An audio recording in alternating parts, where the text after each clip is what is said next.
1% of dudes rapping, they ain't nice as me. 98% ain't live the same type of life as me. The judge gave me life and then they sent me where the life is be. That level 4 with depth and vice, the type of stuff they like to see. Two choices, fight or flee. I refuse to die a chump. I never been a mark, but damn, it's scary when that riot jump. I seen dudes cry, get pumped, and some sexually brutalized. Knew a dude who lost his life and he was only doing 5 year-long racial fights when homie all you do is ride. Lonely days and nights up in a hole causing suicide. From the moment you arrive, you see the Mexican mafia, AB skinheads with big giant swastikas, pro-black philosophers, the BGF, the Kumi, and Muslims who will murk you from the nation to the Sunni. That MS was loony, quick to ride up on they rival. Even Christians went to church, hide knives up in a Bible. Political and tribal, the Crips and Damus, the Long Beach, the Hubs and the Dubs and the Grooves, the IE, the Bakersfield, the Dago Pyrus, the hustlers quick to roll, the gangsters don't move. Whatever click you choose, you better. So we about to hop into today's video, man, and I can honestly say this is one of the best prison shows that I have ran across in a long time, man. There are 2 channels that I suggest everybody go check out. One of them is this one right here. Is called This Ain't It, and another one is called the Swing Low Podcast with Do-Rock Creek, man. And this particular one right here, This Ain't It, I happened to run across this about a month ago, and basically I heard a dude who was a former East Coast Crip talking about how this ain't it. And what he's talking about is, man, this type of lifestyle being in prison. And he goes on to talk about how, you know, just being this gangster or whatever is something that he really wanted, you know, and he's on the yard, he's feeling like Superman, dudes are coming to him, talking to him about prison politics, and it has him on somewhat of a high all day long. And then later on, he gets to the cell and he's, you know, he's doing what he's doing. But then at some point it dawns on him, man, that this ain't it. Being locked up, being, you know, far away from my family. This is not the business, right? And so he's got a lot of different stories on there. Go check his channel out, right? This Ain't It. I definitely advise you to check out those Pelican Bay prison stories that he has, right? So I believe that he's recording over the tablet, and so his audio is not the greatest, but you can hear it, you can make it out, man. And so you know, I definitely advise those who love prison stories to check this out. And it's crazy, right? Because I believe he's doing the stories over the phone, and he has somebody just putting up some pictures and stuff. And so as I'm staring at this picture, the dude in the middle right there, standing up, that looks like my former cellie. That looks like Big H from Compton. Big Heron, rest in peace, right? One of my first cellies in Salinas Valley, who was a well loved and respected individual, man. When I say well loved and well respected, this dude was extremely loved and well respected. And it's not until after I left and hid in other prisons even realized who he was. This dude never put on any, you know, I'm the big homie type stuff. None of that type of stuff, you know. And then when you get out, you hear a lot of stories being told by dudes who done time. This dude was an extremely well loved and respected dude, man. Anyway, like I said, the audio is not the greatest, but you definitely can hear, you definitely can make it out, man. And these are great prison stories this dude has to tell. So let's get into them.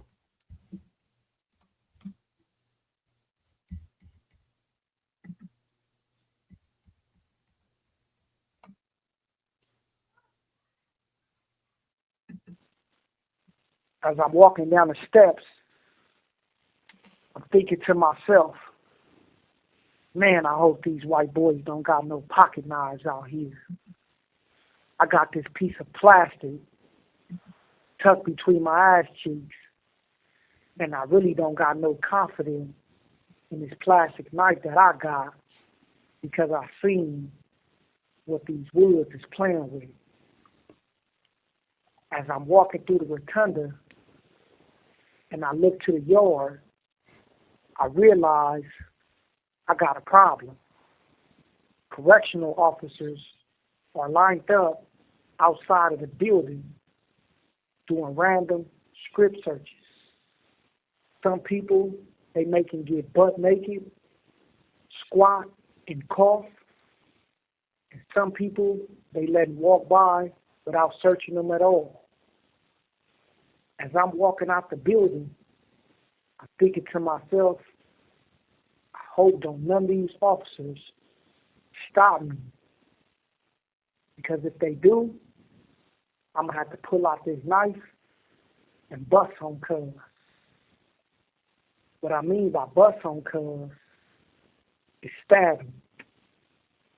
At the time, Pelican Bay State Prison, there was a rule. You can't get caught with no knife without using it.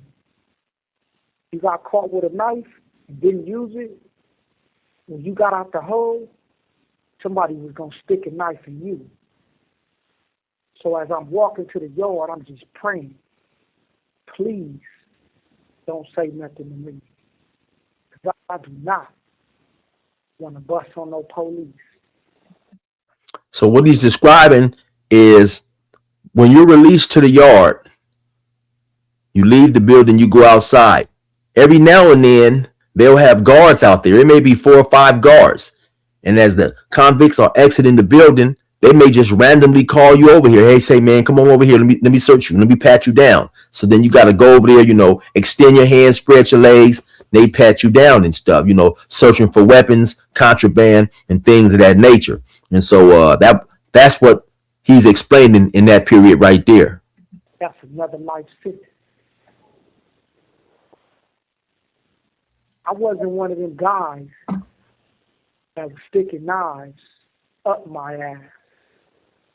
Some people made cases for their knives, cases that they will take, put their knives in, put Vaseline all over their knife, and literally shove it up their ass, and then shit the knife out once we hit the yard. I'm not gonna lie, I ain't never been that active.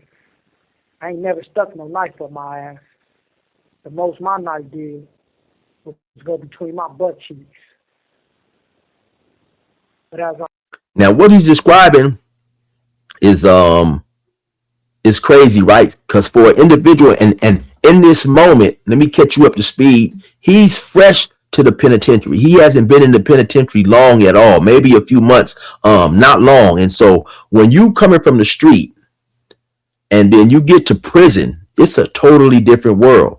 And so you're having a whole bunch of new things introduced to you. And until you understand the importance, or at least the importance to some, of having a knife on the yard, some of these things that are being, suggested to you, you're just gonna refuse. You're like, man, I'm not doing all that. I'm not doing that, right? But like he said, some dudes would actually, insert knives into their rectums in order to get it on the yard. Because you can best believe when a situation jumps off involving you and someone else, and this person has a big, long, dangerous, menacing looking knife, you are going to wish you had brought that knife with you.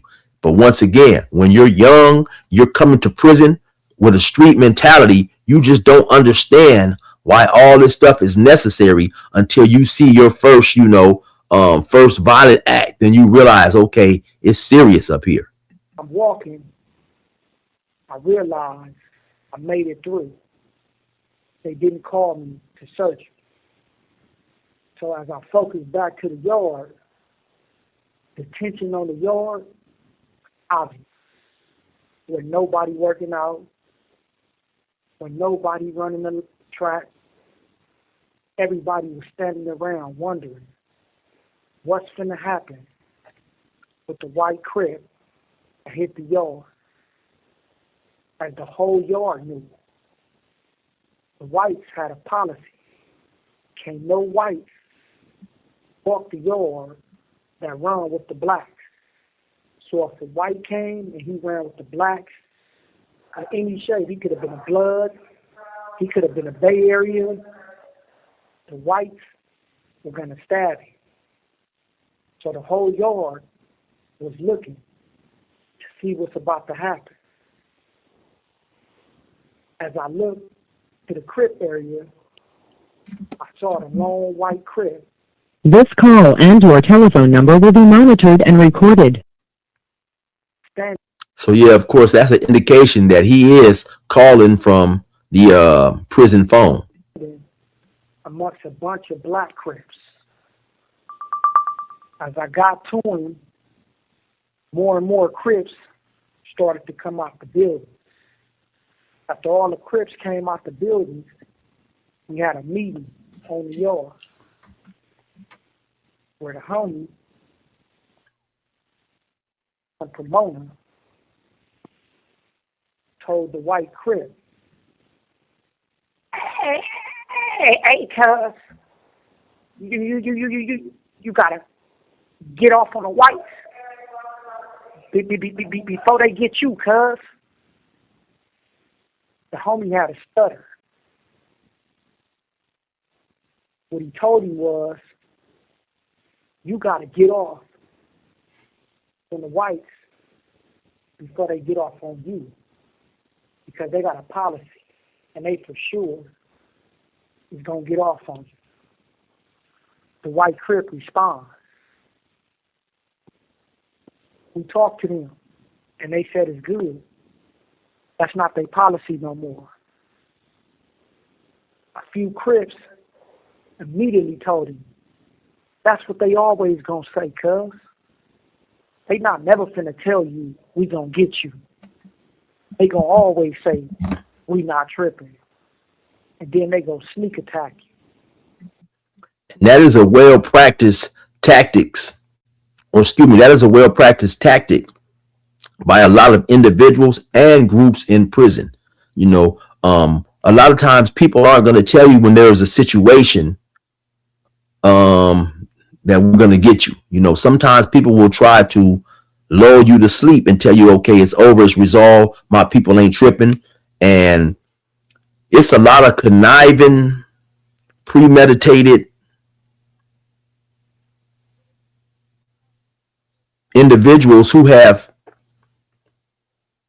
the ideology that they need to do whatever they need to do to get the best advantage on the person they're dealing with. I have used that before, that tactic before, when I told the story in David and Goliath, when I was charged with stabbing an individual. I told him, hey man, it's cool. You don't talk to me, I don't talk to you. We'll just stay away from each other. Because when you are playing for keeps and you are looking to take somebody's life, everything's fair in love and war, as the old saying goes. And so, you definitely have to basically know your surroundings and move accordingly in these situations.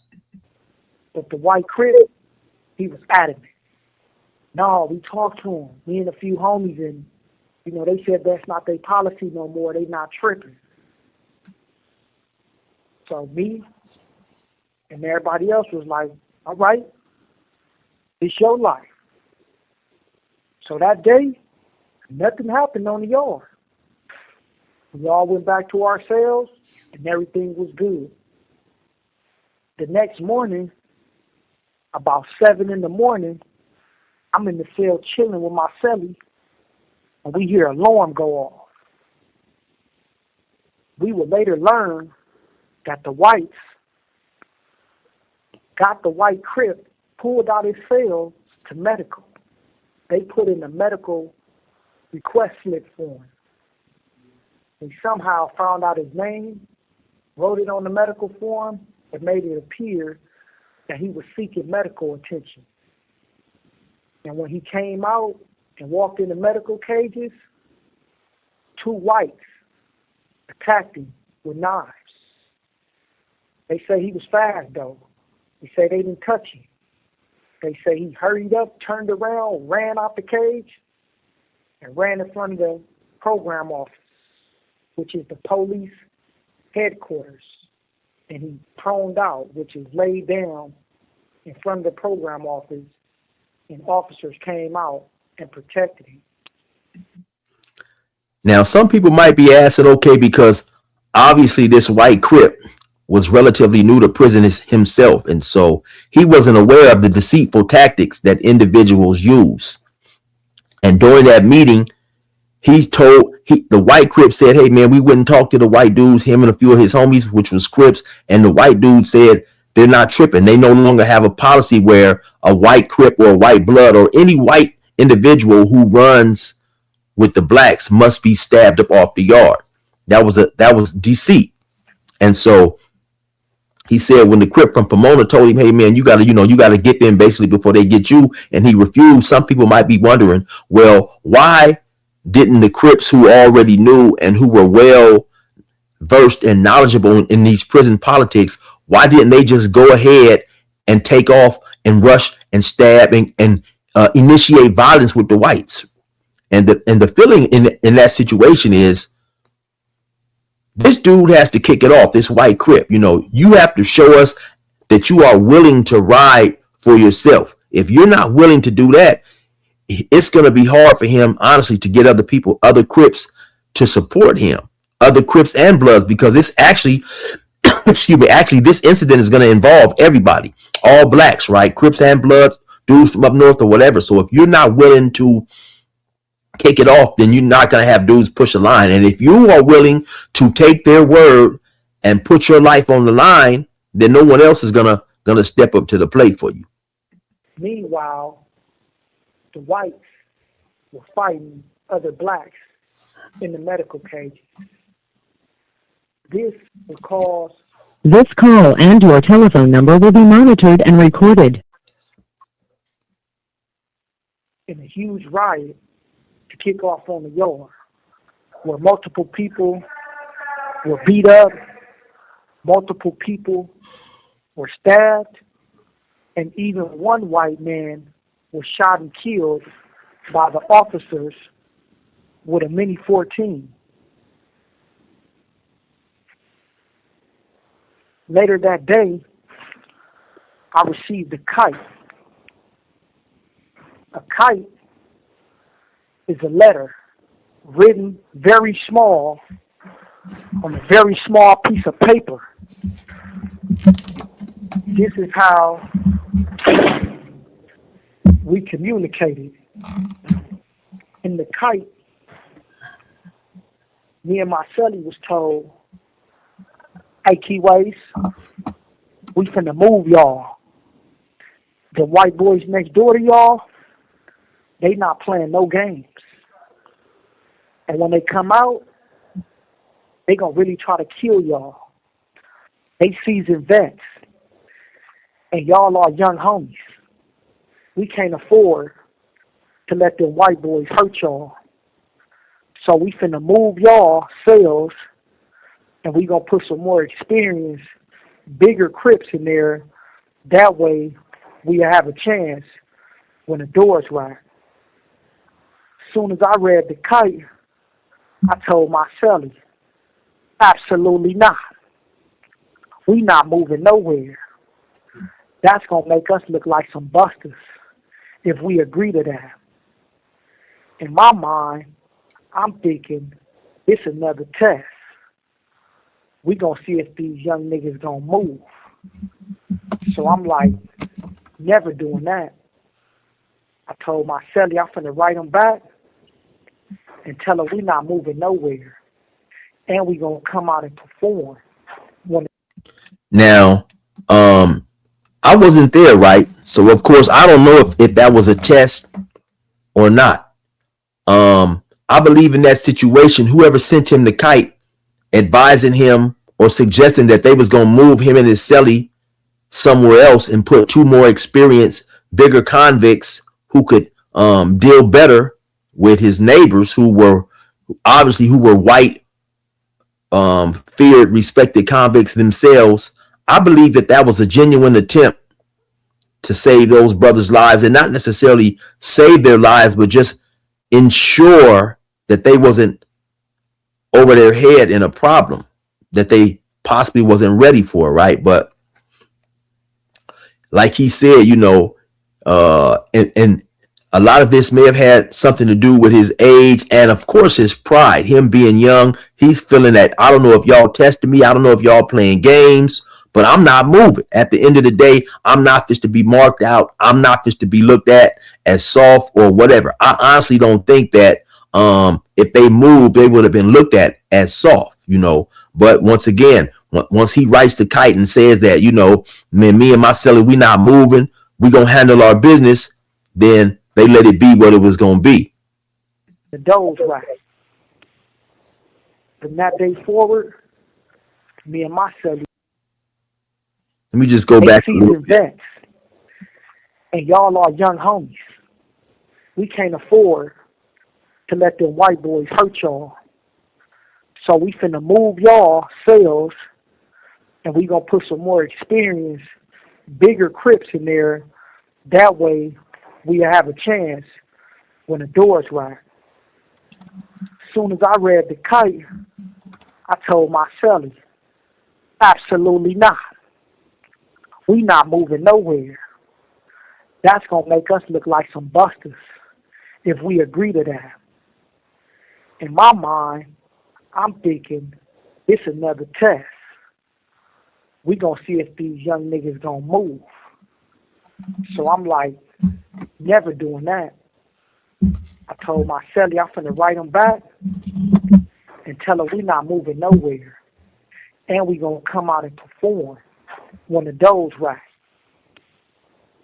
From that day forward, me and my celly worked out hard every day, hoping our neighbors hear us, because we certainly heard them scraping on stuff, heard them working out, scraping on stuff, working out, and we was doing the same, sharpening our knives, working out,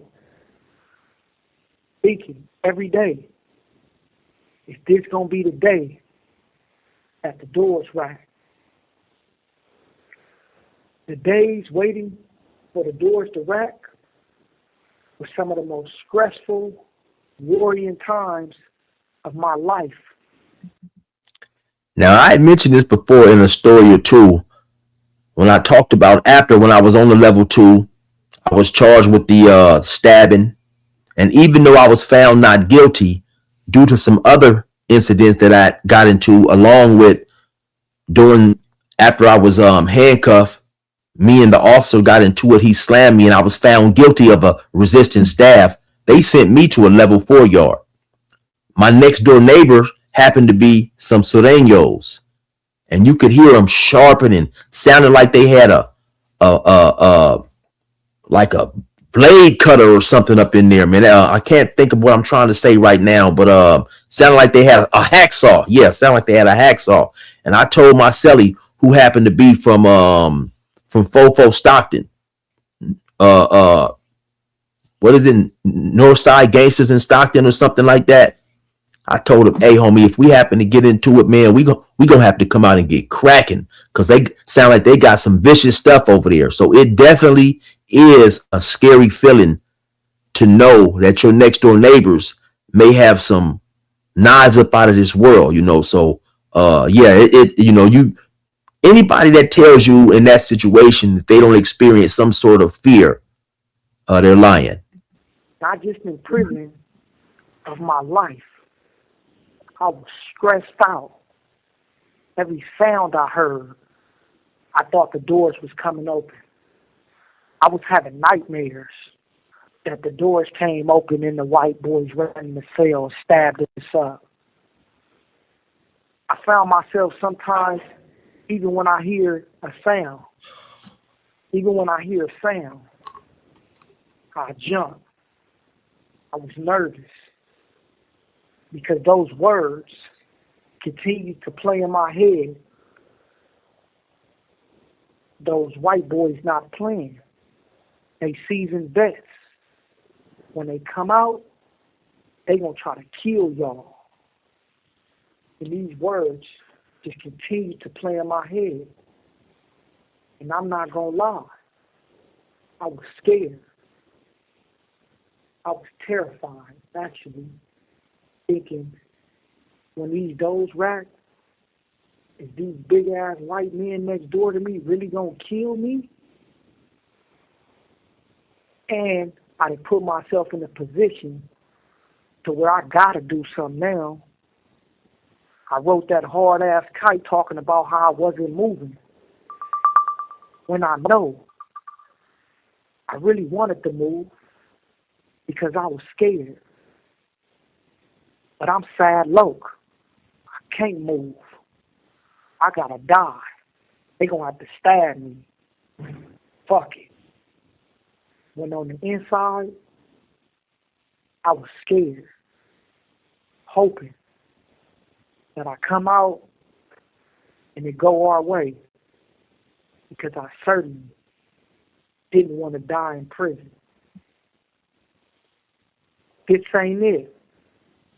Hit your subscribe button. Self-made from the top, bomb. So that's the end for that story, man. And I'm gonna keep it 100 with y'all, man. I've been waiting 5 days for him to drop the second part to that story. I just see that he uploaded it last night. I'm gonna check it out, man. Y'all definitely go to his channel and check it out. Subscribe to his page. The name of his channel is called This Ain't It, and then he has numerous different stories on there. And I listen to all of it, but the ones that I really like are the Pelican Bay prison stories, man. So anyway, y'all already know what it is. It's your boy 16 to life. Resume normal program.